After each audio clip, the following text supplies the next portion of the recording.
Hello friends, welcome to my channel study for you. So guys, जैसा कि आज जो आपका यूपी ट्रिपल एसएससी पेट का 16 अक्टूबर का मॉर्निंग शिफ्ट का पेपर हो गया दोस्तों, जिसका जो है मैं आपको बिल्कुल 100% एक्यूरेट आंसर के साथ जो है इस वीडियो में बताऊंगा। तो देख लेते हैं कि किस प्रकार की जो है आज आपके 16 अक्टूबर के मॉर्निंग शिफ्ट के एग्ज़ाम में जो है प्रश्न पूछे गए हैं। उससे पहले एक बात और दोस्तों, कि जिन्होंने भी अगर चैनल को सब्सक्राइब नहीं किया है तो यूपी ट्रिपल एसएससी पेट से रिलेटेड पल पल की अपडेट के लिए जो है चैनल को सब्सक्राइब ज़रूर कर दीजिएगा। और बगल में ही आपको एक बेल आइकन यानी घंटे का निशान भी दिख रहा होगा, तो आप उसे भी जो है ज़रूर प्रेस कर दीजिएगा। तो चलिए वीडियो को स्टार्ट करते हैं। तो आज का जो आपका पहला क्वेश्चन आया था कि निम्नलिखित में से किस अधिनियम ने बैंकों के राष्ट्रीयकरण के लिए जो है शर्तें निर्धारित की गई थी। तो देखिए, बैंकिंग कंपनियां अधिनियम 1970 के अधिनियम में जो है बैंकों के राष्ट्रीयकरण के लिए जो है शर्तें जो है वो निर्धारित की गई थी। तो ऑप्शन ए आपका करेक्ट आंसर होगा। नेक्स्ट क्वेश्चन आपका यहाँ पर आया था कि 1991 में नई आर्थिक नीति यानी जो आपका न्यू इकोनॉमिक पॉलिसी आया था, उसके तहत जो है उदारीकरण और निजीकरण की पहल का प्राथमिक परिणाम निम्नलिखित में से कौन सा था। तो देखिए, 1991 में जो आपका नई आर्थिक नीति आया था, उसके तहत उदारीकरण और निजीकरण की पहल का प्राथमिक जो परिणाम था वो आपका वैश्वीकरण था। तो ऑप्शन सी आपका करेक्ट आंसर होगा।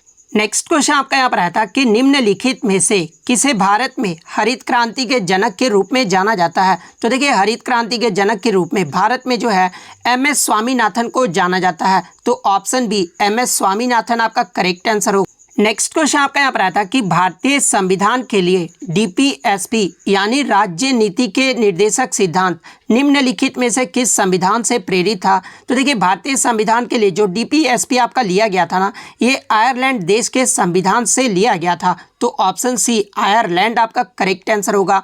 नेक्स्ट क्वेश्चन आपका यहाँ पर आया था कि भारतीय संविधान के अनुच्छेद 19 में कौन सा अधिकार शामिल है। तो देखिए, अनुच्छेद 19 की बात कर ले तो इसमें वाक और अभिव्यक्ति स्वतंत्रता का अधिकार है। तो ऑप्शन बी आपका करेक्ट आंसर होगा।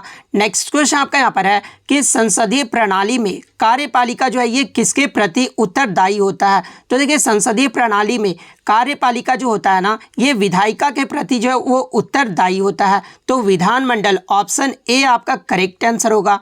निम्नलिखित में से कौन सी भारतीय संविधान की जो है मुख्य विशेषता नहीं है। तो देखिए, भारतीय संविधान की जो मुख्य विशेषता है, एक तो आपका लिखित और विस्तृत संविधान है, एकल नागरिकता भी है, सार्वभौमिक वैश्व मताधिकार भी है, और ये आपका द्विस्तरीय सरकार, ये जो आपका भारतीय संविधान की जो है मुख्य विशेषता नहीं है। तो ऑप्शन बी आपका करेक्ट आंसर होगा। नेक्स्ट क्वेश्चन आपका यहाँ पर आया था कि एक हॉर्स पावर लगभग कितने वाट के बराबर होता है। तो देखिए, एक हॉर्स पावर आपका जो है 746 वाट के बराबर होता है। तो ऑप्शन ए आपका करेक्ट आंसर होगा।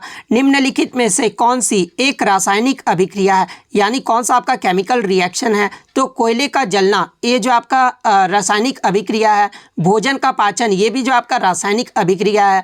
कागज का जलना, ये भी जो आपका रासायनिक अभिक्रिया है। लेकिन यहाँ पर एक रासायनिक अभिक्रिया नहीं है पूछा गया था। तो देखिए, ये जो आपका पानी का भाप में रूपांतरण, ये जो आपका रासायनिक अभिक्रिया नहीं है। तो ऑप्शन डी आपका करेक्ट आंसर होगा।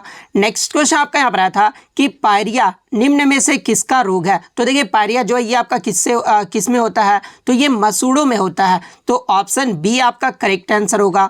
नेक्स्ट क्वेश्चन आपका यहाँ पर आया था कि फ्लोएम एक ऊतक है जो निम्नलिखित में से किस में पाया जाता है। तो देखिए, फ्लोएम जो होता है ये आपका पौधे में पाया जाता है। तो ऑप्शन ए पौधा आपका करेक्ट आंसर होगा। नेक्स्ट क्वेश्चन आपका यहाँ पर आता है कि भारत की पंचायती राज व्यवस्था में कितने स्तर हैं। तो देखिए, ये जो आपका ग्रुप डी में भी आपका जो है पूछा गया था। तो देखिए, भारत की पंचायती राज व्यवस्था में आपके जो है 3 स्तर हैं। तो ऑप्शन बी आपका करेक्ट आंसर होगा। नेक्स्ट आपका मैथ से क्वेश्चन आया था कि निम्नलिखित में से कौन सा भिन्न जो है वो सबसे बड़ा है। तो देखिए, जब आप इसको सॉल्व करोगे ना, तो आपको जो सबसे बड़ा देखने को मिलेगा वो 7/8 देखने को मिलेगा। तो ऑप्शन बी आपका यहाँ पे करेक्ट आंसर होगा, जो कि 0.7 समथिंग कुछ आएगा।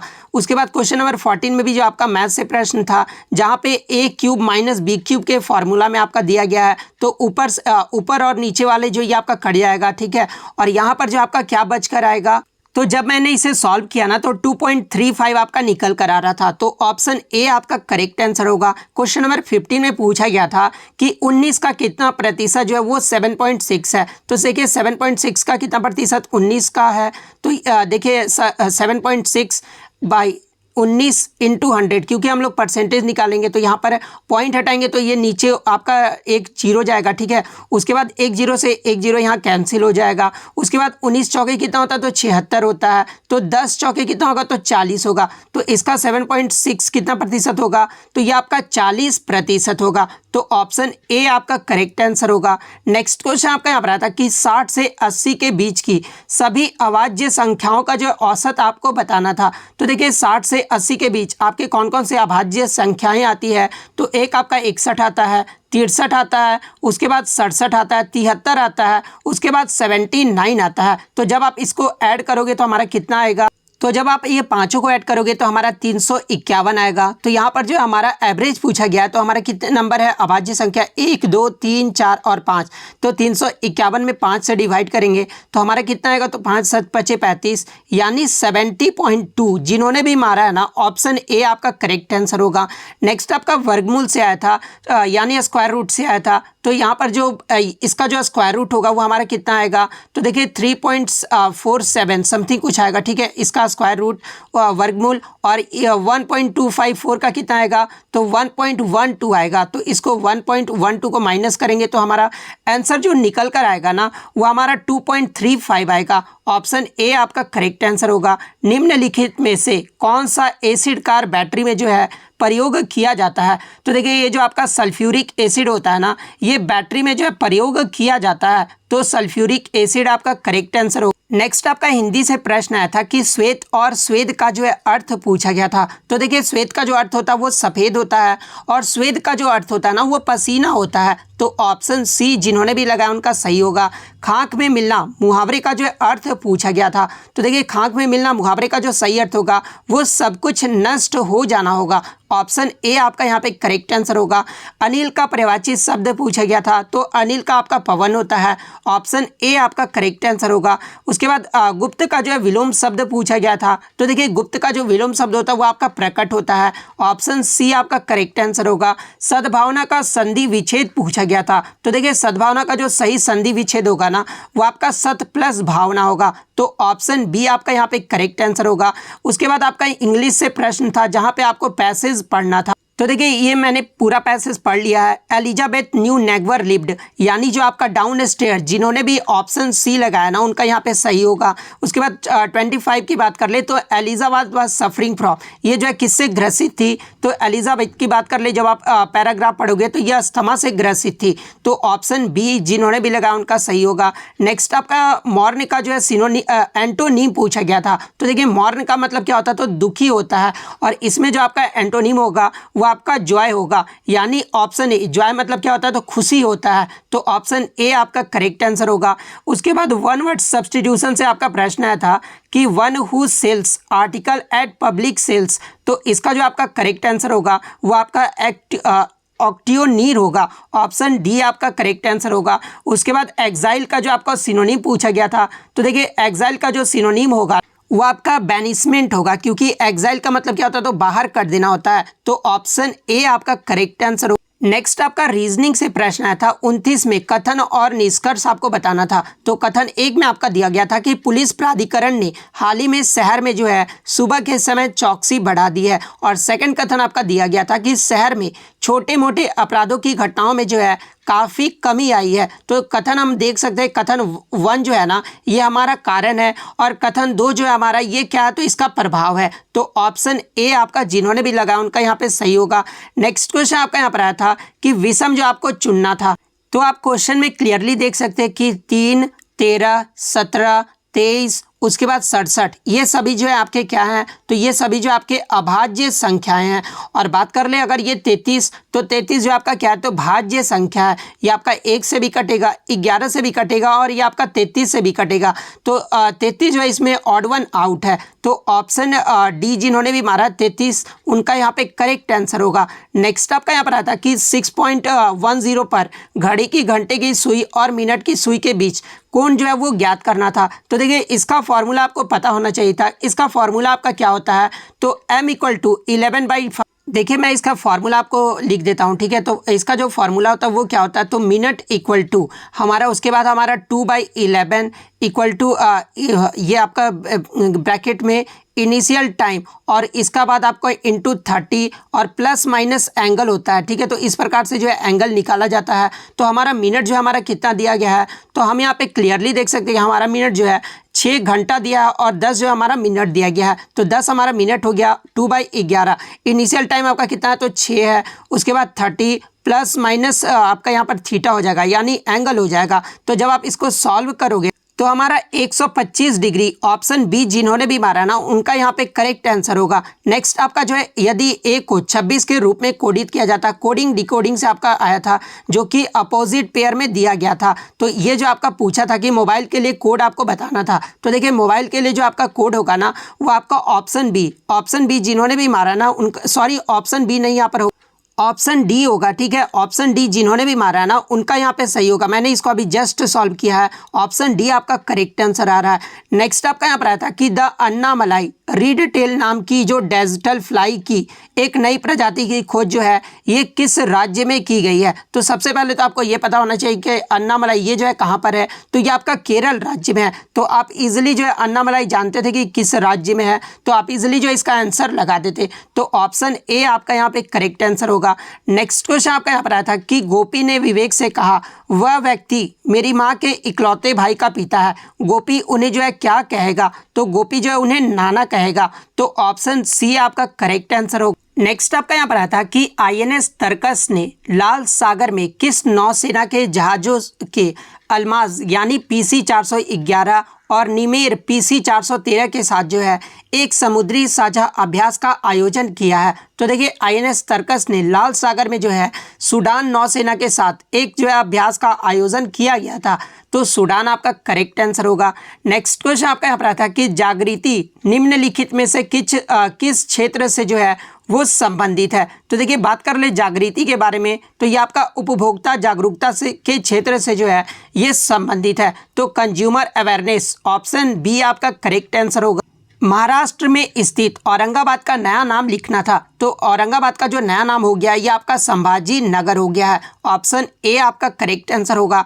भारतीय पारंपरिक विज्ञान पर किस देश के सर्वदलीय संसदीय समूह को आयुर्वेद रत्न पुरस्कार से सम्मानित किया गया है। तो देखिए हाल ही में संसदीय समूह को यूके के देश को जो है आयुर्वेद रत्न पुरस्कार से सम्मानित किया गया है। तो यूके आपका करेक्ट आंसर होगा। नेक्स्ट क्वेश्चन आपका यहाँ पर आता है कि टाटा पावर सोलर ने किस राज्य में भारत की सबसे बड़ी फ्लोटिंग यानी तैरती हुई जो है सौर ऊर्जा परियोजना शुरू की है। तो देखिए टाटा पावर सोलर के द्वारा केरल राज्य में जो है सौर ऊर्जा परियोजना, जो कि सबसे बड़ा तैरता हुआ जो है सौर ऊर्जा परियोजना है, ये शुरू किया गया है। तो केरल आपका करेक्ट आंसर होगा।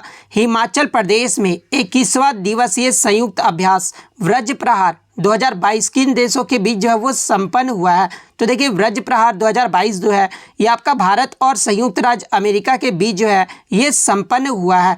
नेक्स्ट क्वेश्चन आपका यहाँ पर आया था कि निम्नलिखित में से किस कंपनी ने जुलाई 2022 में जो है भारतीय खिलाड़ियों के प्रदर्शन को बढ़ाने के लिए भारतीय ओलंपिक समिति संघ के साथ जो है दीर्घकालीन साझेदारी की घोषणा की है। तो ये किस कंपनी के साथ, तो रिलायंस इंडस्ट्रीज लिमिटेड के साथ। ऑप्शन ए आपका करेक्ट आंसर होगा। उसके बाद आपका आया था कि जुलाई 2022 में कॉफ़ी बोर्ड ने कॉफ़ी फसलों की जलवायु प्रतिरोधी किस्मों को विकसित करने के लिए किसके साथ जो एक समझौता ज्ञापन पर हस्ताक्षर किया है। तो ये इसरो के साथ जो है समझौता ज्ञापन पर हस्ताक्षर किया गया था। ऑप्शन बी आपका करेक्ट आंसर होगा।